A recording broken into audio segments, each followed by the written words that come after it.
Assalamualaikum warahmatullahi wabarakatuh. Salam jumpa sahabat setia, pemirsa dan tentunya juga yang selalu ingin menyaksikan podcast dari BTKP Dinas Pendidikan dan Kebudayaan Provinsi Kalimantan Selatan. Kita berjumpa kembali dalam podcast Suara Edukasi Banua.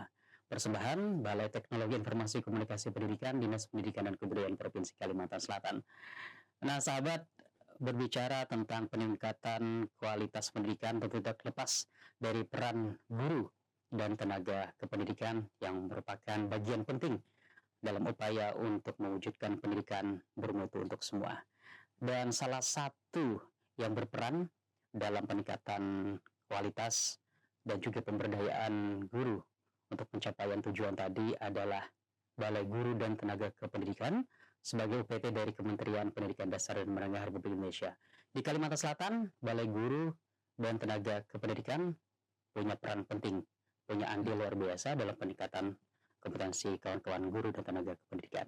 Untuk itu kita undang pada podcast kali ini Kepala BGTK Provinsi Kalimantan Selatan yang telah hadir, Bapak Dr. Wasimin SPD MPD. Kita sapa langsung beliau. Selamat pagi, Assalamualaikum Pak Was. Selamat pagi, waalaikumsalam warahmatullahi Kabar baik, Pak? Pak Bahdi. Alhamdulillah sehat. Terima kasih banyak hadir nih, sangat sibuk Pak Was ya. Apalagi banyak kegiatan nih. Iya. Ya, banyak kegiatan dan ya yang menuntut Pak Was harus hadir, menyempatkan hadir di kegiatan tersebut. Tapi harus. Terima kasih banyak hadir di studio kami yang sederhana ini, Pak Luar Was. biasa, ya. Tapi pagi tadi sempat main tenis? Alhamdulillah tidak, Mas. Karena tadi kondisinya kurang bersahabat, cuacanya. Oh, cuacanya. Hujan tadi saya. Padahal udah prepare gitu. Sudah. Tapi alhamdulillah kemarin sempat mengikuti turnamen itu ya, yang di lapangan idaman belakang kolam renang itu. Ya hampir menang, tapi kalah ya. 6-7. Tapi kan Pak Was ini baru 1 bulan ya? Persis, 1 bulan. Tapi udah ikut turnamen di Kalimantan Selatan. Karena itulah kelebihan orang tenis ya, Pak Wati. Jadi mudah bergaul dengan segala lapisan masyarakat. Pokoknya ke lapangan itu pasti dapat saudara dan dapat partner. Nah, akhirnya masuk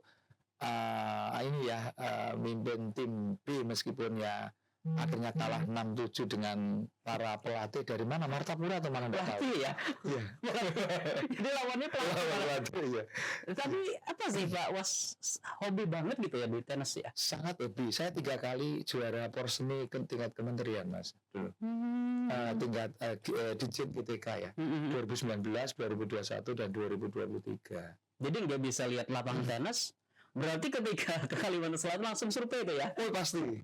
Jadi pertama yang saya tanyakan adalah ada lapangan tenisnya atau enggak. Baru cari lawannya. Iya.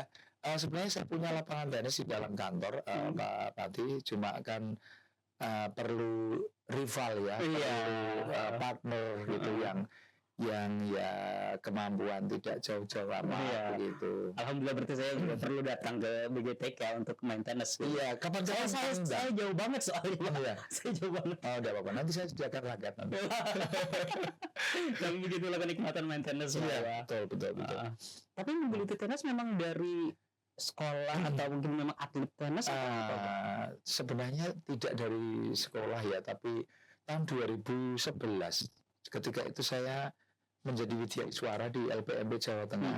Kebetulan kepalanya itu mania tenis, almarhum Pak Haji Mahali, yang juga semacam tim ketua paguyuban para kepala se-Indonesia. Saya ingin dan akhirnya saya tentunya belajar keras dan bisa juga kemana-mana saya diajak tenis beliau dulu. Jadi ketika Peking kan ke Kalimantan Barat dulu Pak Was ya, sebuah Kakakso ya. Oh ya, kalau perjalanan karir tentu panjang Mas. Jadi saya dulu guru di SMA 3 Semarang. Bahkan dari guru SD. Guru SD ya? Guru SD, guru SMP, guru SMA di SMA 3 Semarang. Widya Suara di LPMP Jawa Tengah. Widya Suara di LP2KS PS Solo itu. Kemudian jadi ya kepala di dulu BGP ya. Kemudian metamorfosis jadi Balai GTK Kalimantan Barat, lalu geser ke sini. Jadi ketika berpindah-pindah itu yang packing pertama adalah raket. Raket, betul sekali. Raket itu penting, karena ikhtiar sehat ya, Pak Mati ya, karena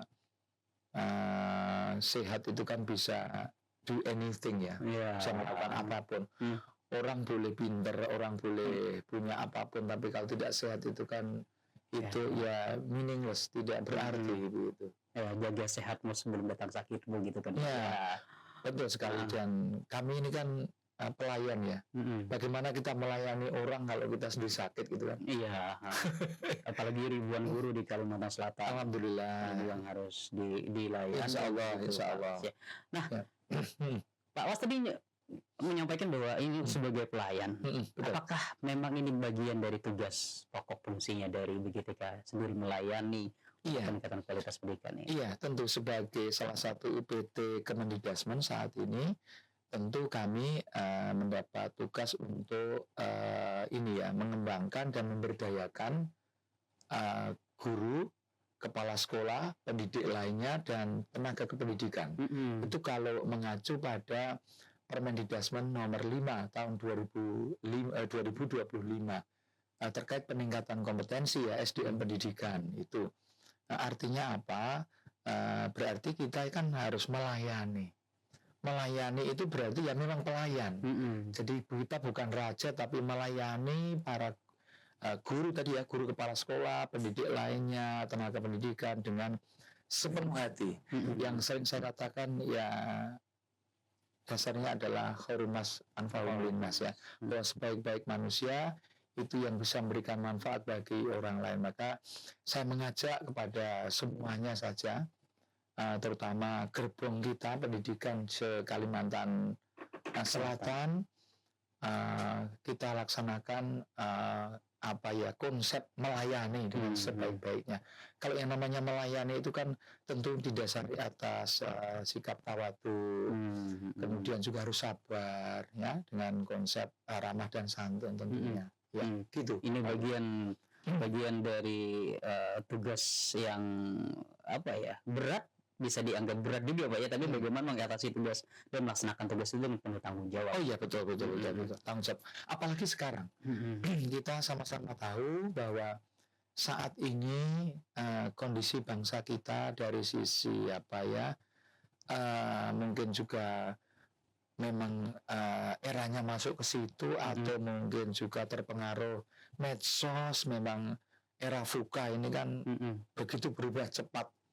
Maka kita harus bisa mendudukkan, bersikap sebagai betul-betul pelayan masyarakat, pelayan stakeholder kita, gitu. Pak. Ya. Kemudian Pak Was, menurut Pak Was sendiri, Pak Was kan berangkat dari seorang guru SD, tahu seluk-beluk suka duka seorang guru, hingga di posisi kepala BGTK ini. Nah, dari perjalanan ini dan akhirnya Anda mengabdikan diri untuk juga merangkul kawan-kawan guru. Apa sih Pak poin dari seorang guru itu menurut Pak Was? Educate ya. Educate itu mendidik. Mendidik itu not only giving knowledge, tidak hanya memberikan pengetahuan, but also tapi juga kerangka membangun karakter bersama-sama ya. Di lapangan tenis juga demikian. Berarti filosofi tenis ini bisa di dunia pendidikan relevan ya? Sangat relevan, bahkan itu kan tim ya. Kalau kami seusia kami ini kan ganda. Ganda ini berarti harus ada kekompakan, teamwork. Nah, ini berarti kan penerapan kawan-kawan guru ini harus juga diterapkan anak-anak. Keterampilan abad 21. Berpikir kritis, mencermati permainan lawan, kemudian juga kreatif. Kreatif itu tidak hanya berpikir more than one, tapi juga do anything ya. Kemudian kolaboratif. Nah ini kolaboratif, artinya kita bisa bekerja dalam tim. Sehebat apapun orang, kalau era saat ini dia tidak bisa kooperatif, koordinatif dengan orang lain, bisa jadi dia useless, tidak akan berguna dan tidak akan punya ruang untuk melakukan berbuat baik untuk orang lain. Dan last but not least adalah komunikasi. Bagaimana kita membangun komunikasi yang berterima, komunikasi yang tentunya sejuk, merangkul. Ini penting sekali. Karena paradigma tugas guru sekarang berbeda dengan guru-guru. Oh iya, tentu saja. Tetapi paling tidak memang sebagai seorang guru itu memang harus punya jiwa ngemong. Ngemong ini juga digelurakan Pak Menteri loh ini ya, Pak. Ngemong artinya lebih banyak listen dulu, listen, not talk ya, tapi listen, mendengarkan dulu. Mendengarkan ini sama saja Bapak Ibu guru juga begitu. Kalau kita mengacu pada itu ya, indikator kompetensi dalam penilaian kinerja guru, yang pertama itu adalah mengidentifikasi peserta didik. Ini sama, saya, teman-teman semuanya ini mencoba untuk mengidentifikasi peserta didik, anak-anak, kemudian kalau saya pegawai-pegawai saya, guru-guru saya, termasuk partner-partner saya, beliau-beliau yang tentunya sangat saya hormati, Bapak Ibu Kepala Dinas provinsi ini. Sama ketika di lapangan tenis, ini saya harus mengidentifikasi ini partner saya bagaimana, plus minusnya, lawan saya bagaimana, lawan di lapangan maksudnya. Dan membangun chemistry antar itu yang partner nih ya. Padahal ketemunya kadang baru kemarin dan baru dijodohkan ya dengan partner saya, mantan bukan pensiunan polisi ya Pak Suparno, tapi langsung ngeklik. Bagus, luar chemistry-nya terbangun. Itu sebenarnya kalau kita adaptasikan atau kita korelasikan di lingkungan pendidikan, membangun chemistry dengan rekan, dengan peserta itu penting itu. Penting, ada kerendahan diri. Orang dihargai orang itu tidak hanya berangkat dari kemampuan secara pengetahuan, tapi integrasi secara holistik, komprehensif dari knowledge, pengetahuan, kemudian skill, keterampilan, dan juga karakter. Jadi yang namanya orang kompeten, Bapak Ibu guru semua, kan guru kompeten itu tidak hanya tahu, tidak hanya tahu no ya, tapi juga harus skillful. Bagaimana skill, terampil, how to do something, dan juga punya karakter yang bagus, yang tentunya harus bisa menjadi teladan bagi terutama anak-anak didik kita yang saat ini kita sama-sama tahu yang sedang viral bagaimana itu ya di Banten, betul ya di Banten dan sebagainya. Saya tidak ingin itu terjadi di Kalimantan Selatan. Maka mari saya ajak Bapak Ibu Kepala Dinas, Bapak Ibu Kepala Sekolah, kawan-kawan semua untuk lebih banyak berkomunikasi dengan anak-anak kita. Kalau terjadi apa istilahnya ya, mungkin ada tindakan atau tingkah laku yang di luar koridor, misalnya katakanlah merokok seperti itu, dekati dulu, kemudian kenapa kok begitu, bisa jadi itu pelampiasan anak karena mungkin kurang kasih sayang di rumah, kurang kasih sayang atau kurang perhatian di sekolah, yang sebenarnya anak itu mungkin punya potensi. Dan itu semua dulu saya lakukan ketika jadi guru, Mas. Jadi saya ketika jadi guru itu lebih memperhatikan anak-anak yang slow learners, ya, yang capaian akademiknya kurang. Saya dekati, saya ajak, dan saya ngomong-ngomong. Dan itu tidak di kelas, Mas, tapi di luar kelas saat istirahat, bahkan after school, setelah selesai pembelajaran saya ajak untuk ngobrol-ngobrol, dan akhirnya ketemu. Dan juga yang kedua, anak-anak yang mereka mendapat cap sebagai anak nakal, alhamdulillah. Mereka bisa menjadi baik. Ya, pantas saja Pak Wasmi meraih guru berprestasi ya. Alhamdulillah tahun 2007 ya. Ya, itu mungkin salah satu yang mengantarkan juga hingga sampai ke posisi ini. Jadi dari pengalaman Pak Wasmi mudah-mudahan bisa menginspirasi sahabat semua. Bagaimana bisa seorang guru SD akhirnya mencapai posisi seperti ini, tapi dengan perjuangan yang tadi mendengar, mengamati, begitu kan sangat penting Pak ya. Dan yang paling penting tadi komunikasi dan rasa tanggung jawab besar. Saat ini yang dipentingkan kita para pendidik ya, baik kami para educator, para guru, teman-teman guru maupun orang tua juga. Ya karena tuntutan ekonomi kerja sangat sibuk, kadang anak itu juga perlu diajak bicara ya di saat makan. Mungkin pada saat di meja makan itu please mungkin HP-nya diletakkan dulu, komunikasi ini sangat penting. Bukan bapak makan tapi sambil ini pegang ini, ibu juga begitu. Padahal meja makan adalah tempat untuk waktu berkumpul, momennya yang betul, saling bercerita di situ. Jadi mungkin bagi saya satu satu teguran sebenarnya ya. Kadang mungkin seperti itu, terkadang mungkin kita tidak bisa memisahkan masih antara pekerjaan kadang ya.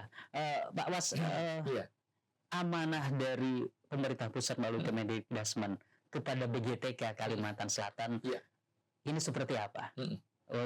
Terutama untuk kayak tadi pengembangan pentas guru dan hal lain yang mungkin dalam rangka mendukung pencapaian visi misi pemerintah. Ada dua hal. Yang pertama tadi saya kaitkan ya bahwa ini kalau BGTK itu konsentrasinya pada peningkatan kompetensi ya, peningkatan kompetensi SDM pendidikan. Wabil khusus guru kepala sekolah pengawas. Namun demikian secara lebih luas tentunya kami harus tidak hanya Saminah wa Ata'na tapi juga memang harus ikut mensupport program-program prioritas Kemendikbudrismen tahun ini dan ke depan ya. Yang pertama ini ada penerapan 7 kebiasaan anak Indonesia hebat. Ini saya kira saya dan Pak Yuli, Kepala BPMP sama-sama berkepentingan untuk membersamai, mengawal pelaksanaan itu. Dan bahkan kalau tidak salah tadi malam itu saya mendisposisi surat kepada Kasubag saya untuk ini karena pusat meminta data laporan sejauh mana pelaksanaan itu yang dikawal BGTK pelaksanaan ini 7 kebiasaan anak Indonesia hebat. Bagaimana mengkomunikasikannya, mengawal pelaksanaannya di 13 kabupaten kota di sini ya. Itu. Kemudian yang kedua ini dukungan terhadap program makan bergizi gratis. Ini tentunya juga harus kita dukung karena ini program prioritas yang diinisiasi oleh Bapak Presiden.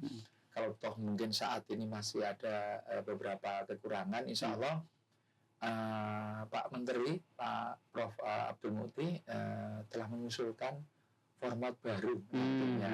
Apakah itu akan istilahnya diberdayakannya, misalkan dapur sekolah atau bagaimana, kita tunggu yang ada evaluasi dari yang dilakukan selama ini Pak Menteri. Ini penting ini ya.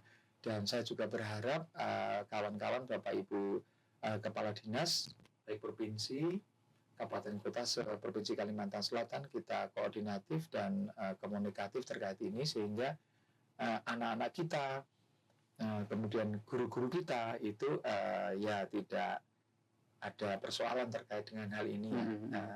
Kemudian ada program pembangunan dan revitalisasi satuan pendidikan ini.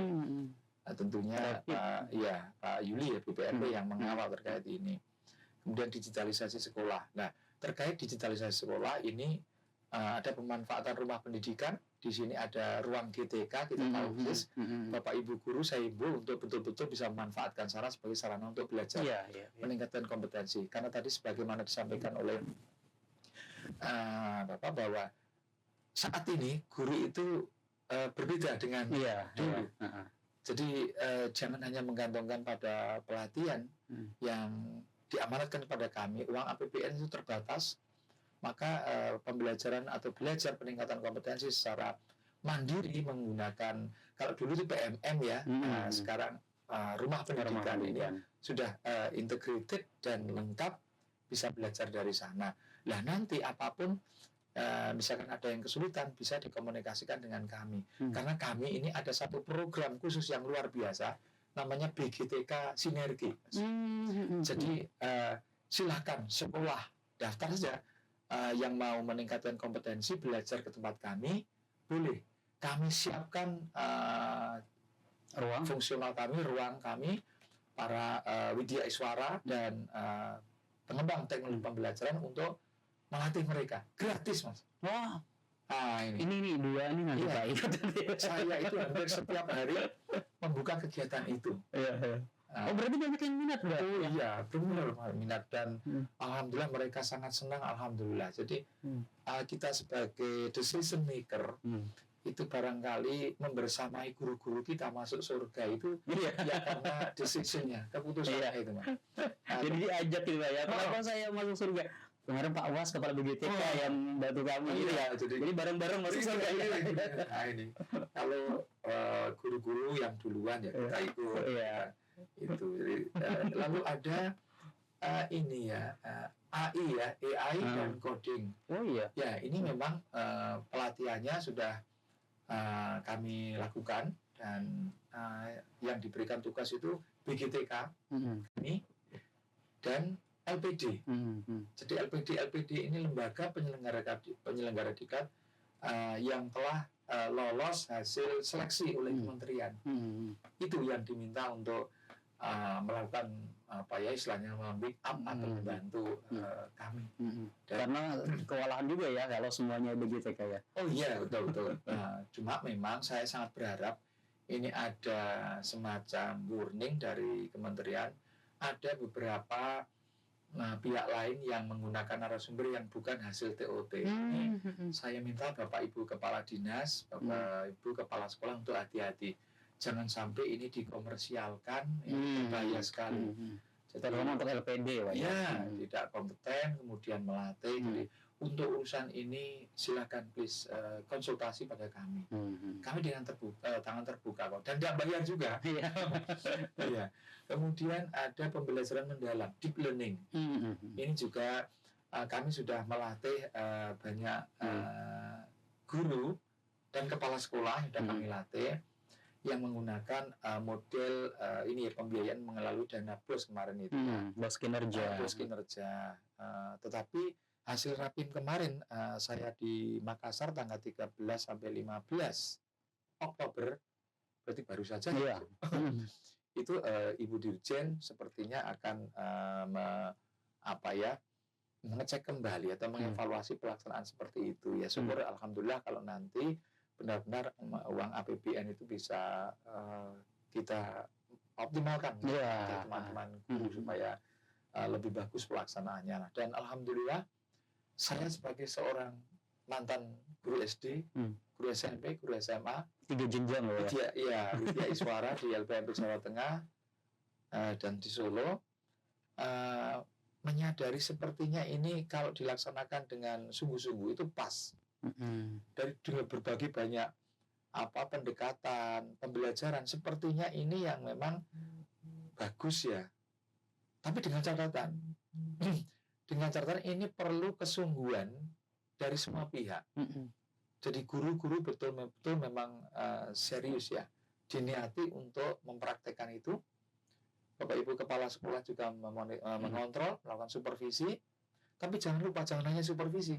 Tapi setelah melihat pembelajaran yang dilaksanakan Bapak Ibu guru, setelah itu please discuss with them. Jadi ajak guru-guru itu untuk melakukan refleksi.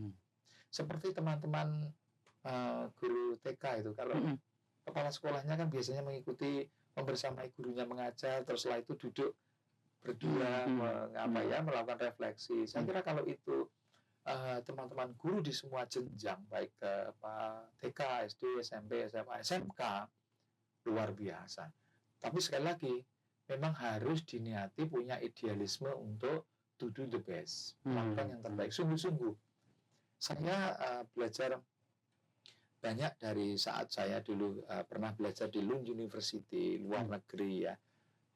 Kebanyakan kita itu punya banyak ilmu, tapi ketika melaksanakan terkait itu kesungguhannya yang belum optimal ya, sehingga ini kan sayang sekali. Itu kalau tidak optimal, ini deep learning. Kemudian ada sekolah ini model transformatif, mungkin ini ya kayak semacam sekolah unggulan gitu ya, karena transform ini kan berarti perubahan to do better, to do the best, melakukan yang terbaik, lebih baik tentunya. Ini. Kemudian ini ada penguatan bimbingan konseling di sekolah. Jadi alhamdulillah ini kami sudah melakukan pelatihan guru BK. Bagi guru BK kami cetak para fasilitator daerah. Sudah ini, Mas. Sudah. Nanti kita tidak lanjuti pada tahun anggaran ke depan. Dan insya Allah program Pak Menteri ini, pemahaman tentang bimbingan dan konseling ini not only for guru BK, tetapi untuk guru kelas. Oh, ini SD. Iya. Karena kalau tidak salah di SD itu sebenarnya tidak ada guru BK, Pak, ya? Tidak ada, kecuali sekolah swasta. Finansial. Padahal peran penting guru BK itu sangat. Apalagi di era sekarang, Mas. Bagaimanapun juga anak-anak itu kan ingin tahu, curiosity-nya itu tinggi. Ini butuh pendampingan, butuh bimbingan, perlu kita tunjukkan, perlu istilahnya ya kita ihdinas siratal mustaqim kan ya, karena anak-anak itu kalau dilarang begitu saja malah ingin tahu apa. Makanya saya begitu bangga ketika masuk Kalimantan Selatan, dan hari apa itu ya, 2 hari yang lalu saya menghadiri kegiatan di Banjarbaru, itu ada apa itu yang kesetaraan dan biar iya, informal biar kesetaraan ada ini kesalehan digital. Nah, berarti memanfaatkan era ini, era digital ini, memang betul-betul harus punya pribadi yang saleh. Bisa, oh ini baik, oh ini buruk, oh ini tidak tepat, dan sebagainya. Dan anak-anak kita butuh bimbingan untuk itu. Tidak bisa dibiarkan begitu saja. Makanya BK ini diperlukan sejak SD. Exactly. Tepat sekali, Mas. Kemudian ada wajib belajar ya 13 tahun, berarti prasekolah, setahun sebelum sekolah. Ini kemudian yang terakhir ini ketercukupan dan kelayaan pendidik dan tenaga kependidikan. Nah, ini tentu saja pemenuhan guru dan tenaga kependidikan. Iya. Dan ada hal yang penting, teman-teman, Bapak Ibu semuanya, kemarin ada siaran pers atau taklimat media dari Kemendikbudrismen Pak Menteri. Bahkan Pak Menteri menyampaikan ada beberapa hal. Yang pertama itu kesejahteraan guru dan peningkatan kualifikasi. Nah, itu yang ditunggu tuh. Oh iya, tahun depan ini informasi bagus ini, teman-teman mungkin bisa semangat ya Bapak Ibu guru. Mulai tahun 2026 pemerintah akan menaikkan insentif guru honorer menjadi 400.000 per bulan. Ada tambahan. Sebelumnya untuk salah berapa ratus gitu ya. Jadi iya betul. Lagi. Kemudian ada ini beasiswa bagi para guru yang belum S1. Ada PPG. Insya Allah kalau ya istilahnya mari kita dukung kebijakan Pak Menteri inilah, luar biasa kalau kita cermati, kita analisis. Intinya memang beliau yang berangkat dari seorang pendidik itu betul-betul memikirkan nasib teman-teman guru semuanya, tidak hanya guru ASN tapi guru-guru honorer yang tentunya sedang berjuang untuk memperbaiki nasib. Ya. Awas dari beberapa amanah yang diembankan ke BGTK, diantaranya adalah terkait dengan web learning, pembelajaran mendalam, dan kecerdasan artifisial, coding dan kecerdasan artifisial. Betul. Ini kan salah satu amanah, melakukan diklat kepada kawan-kawan guru. Betul. Awalnya ada kesulitan ya, Mbak. Kan coding ini sesuatu yang baru mungkin terutama untuk sekolah-sekolah dasar. Harapan besar sih nanti kan ada siswanya mungkin nanti bisa membuat program atau seperti apa itu mungkin, tapi pada konsep SD kan tentu tatarannya berbeda. Oh iya dong. Tapi ini seperti apa Pak ketika coding dan kecerdasan artifisial kan bagian dari teknologi pendidikan ini bagaimana? Yang pertama sebagai bagian dari teknologi, kembali pada basic konsep seperti yang saya sampaikan tadi ya, bahwa kita memang harus bisa saleh. Artinya bisa memanfaatkan teknologi ini untuk hal positif tentunya. Ini yang pertama. Dan yang kedua, pada saat pelatihan itu kalau saya cermati ya tentu saja teman-teman guru yang ikut ini adalah kawan-kawan yang sudah punya basic setidaknya ya. Tentu kesulitan pasti ada. Saya cermati juga banyak kesulitan ini, terutama dari sisi materinya yang mungkin kalau saya bisa melakukan otokritik, masukan kepada kawan-kawan yang bikin materi atau pusat pengembang ya, mungkin lebih dilakukan simplicity ya, artinya penyederhanaan sehingga kawan-kawan guru lebih termotivasi. Itu yang pertama. Dan yang kedua, yang ketiga tentunya yang namanya pertama tentu hambatan atau kesulitan itu pasti ada. Tapi saya punya keyakinan kalau itu dilaksanakan dengan happy, dengan niat yang sungguh-sungguh, pasti nanti ada solusi lah ya itu. Kemudian yang berikutnya untuk anak-anak kita. Untuk anak-anak kita tentunya pasti disesuaikan dengan tingkatan ini ya. SD, SMP itu pasti. Dan tentunya ini materinya ya secara gradual gitu kan. Tapi yang lebih penting bagi anak-anak adalah lebih ke pemahaman awal dulu. Jadi bukan kita memaksa anak untuk to be expert ya, Iya, menjadi programmer tidak dulu, tapi paling tidak mengenalkan dulu, semacam introduction ya, sehingga kalau seperti itu anak-anak kan senang. Ya karena berjenjang ya. Iya. Tidak bisa tiba-tiba langsung diajarkan bahas coding yang bertahap berpikir komputasional itu. Iya, betul. Itu yang terpenting. Karena kan dikaitkan dengan salah satu dari 4 keterampilan abad 21 tadi, Mas. Ya, keterampilan critical thinking ya. Itu salah satunya dibangun dari berpikir kritis, berpikir komputasional yang seperti itu. Dan memang dari situ. Dan ini sudah demand, tuntutan zaman memang ya. Seperti ya kita kan harus mendidik anak sesuai dengan zamannya. Perintah agama kita kan seperti itu. Jadi ya harus kita ajak anak-anak. Tapi kan Pak, AI atau kecerdasan artifisial ini kan kita sangat membantu Pak. Kita rasakan sangat membantu.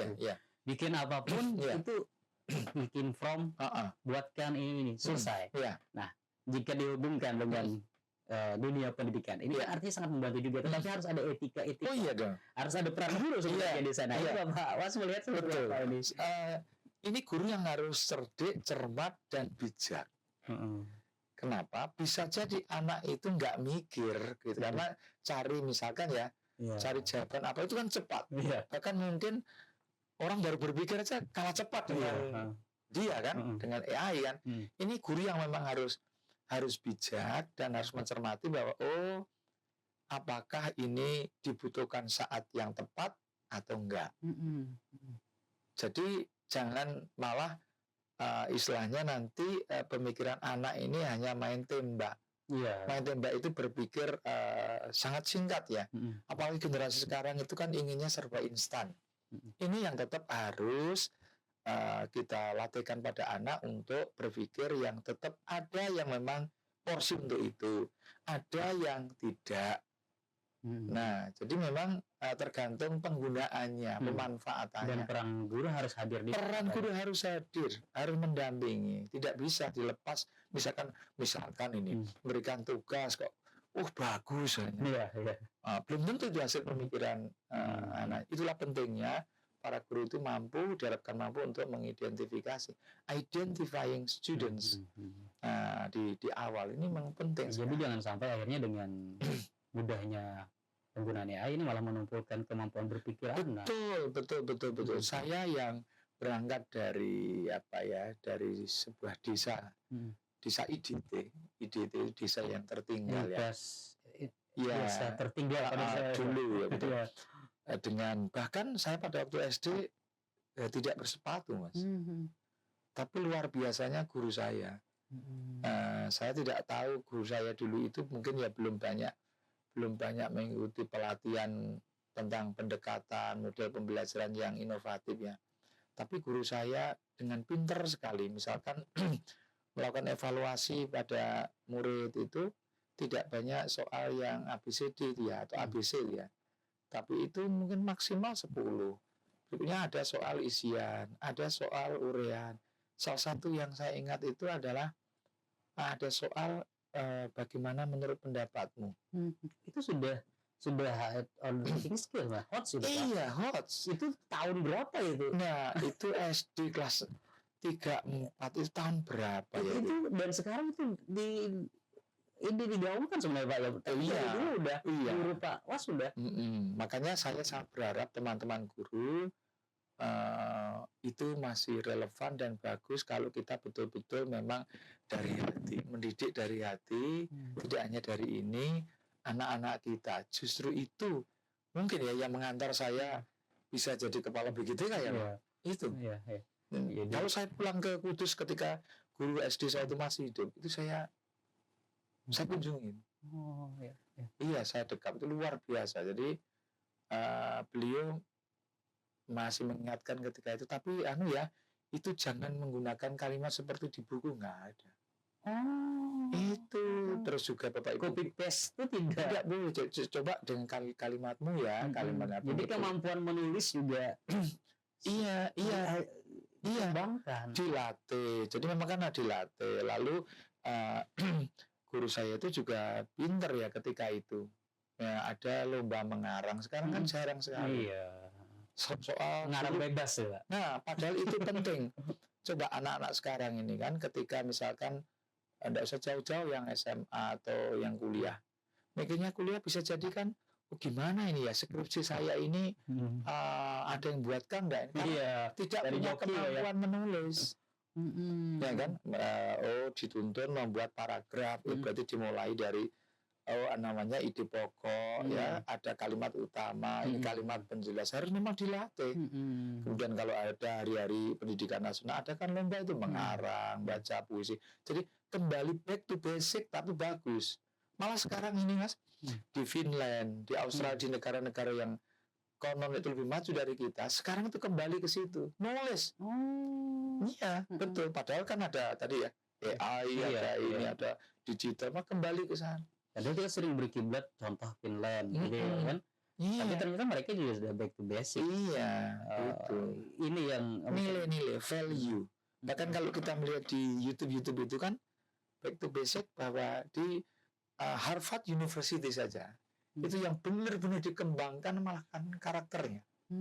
Kalau soal knowledge, kalau soal skill itu kan sumbernya banyak. Iya, mengikuti. Tapi kalau ini karakter sudah terbangun kokoh, bagus, wah, luar biasa. Dan di situ ada peran sentral guru. Guru, bapak laki-laki guru. Makanya coba bapak ibu guru itu kan dipanggil Pak Guru itu tidak hanya di sekolah. Bisa saja di kampung, di tempat tinggalnya kan. Mungkin jadi ketua RT, apa Pak Guru, bahkan jadi ketua pemilu aja Pak Guru. Bahkan saya pensiun masih panggil Pak Guru. Luar biasanya. Artinya bagaimana penghargaan atas dedikasi guru itu, iya, luar biasa. Merasa terlayani dengan luar biasa. Maka saya secara, ya bukan berguru, saya serius ya. Saya kira bapak ibu guru ini memang ya ketulusannya masuk surga yang pertama. Bahkan kalau teman-teman bapak ibu guru itu melihat, mendengarkan ya tausiah dari Ustazah Dr. Nelly Luki ya dari Riau itu, di dunia ini hanya ada 2 orang yang tulus. Satu itu orang tua, yang kedua guru. Dan tugas BGTK Kalimantan Selatan membersamai guru. Iya, betul. Iya. Lu saya ini juga diberi tugas oleh Bu Dirjen dan Pak Ses juga loh Mas. Cari, tolong dipersuasi. Ada enggak teman-teman guru misalnya P3K yang barusan diangkat terus menuntut cerai suaminya atau istrinya? Cari Pak. Sampai segitunya. Jadi sampai ke detail hal seperti itu, Pak. Iya, jadi memang ya artinya apa ya, perhatian kepada guru. Betul, attention, perhatian, atensi. Karena memang guru juga manusia ya. Kalau bisa mengoptimalkan pelaksanaan tugasnya dengan tulus dari hati dan luar biasa, itu sungguh betul-betul memang itu surga. Iya. Baik, Pak Mas, sebelum saya ke pernyataan penutup closing statement dari Pak Mas, saya tergelitik sebenarnya, harus saya dari awal tadi saya tanyakan. Guru, nama guru yang paling berkesan di hidup Pak Was. Siapa Pak? Suwarno. Iya. Guru di SD. Yang Bapak ceritakan tadi. Iya. Betul. Itu luar biasa itu karena beliau, saya tidak tahu ya, setelah saya ini saya sekolahnya dulu tidak SMA, SPG. Ya kan, sekolah pendidikan guru. Saya tidak tahu penjenengan Abian sudah lahir atau belum ini. Tahun berapa itu? Iya, sekolah pendidikan guru itu saya lulus tahun ya masuk 1985 sampai 88 ya itu ya. Nah itu luar biasa. Kemudian S1 saya juga tentunya guru ya. Lalu ya sampai saat ini bahkan saya Widya Iswara juga mendidik guru. Sepertinya itu guru yang memang betul-betul ideal. Ya. Biasanya nih Pak, yang diingat itu guru SMA atau SMP. Pak Was ingatnya Pak guru SD. Saya mohon maaf tidak bisa menyebutkan guru PAUD ya, karena saya dulu tidak pernah sekolah di PAUD. Jadi padahal wajar 13 tahun Pak ya. Iya, harus PAUD sekarang ini. Kalau saya sekolah dulu pernah di PAUD, mungkin bisa jadi guru PAUD ya. Iya, itulah kan. Iya. Beliau masih sehat atau 2 tahun yang lalu sudah meninggal dunia. di surga beliau ini. Amin amin ya rabbal alamin, Karena insyaallah ya. melahirkan orang-orang seperti Pak Was di antaranya.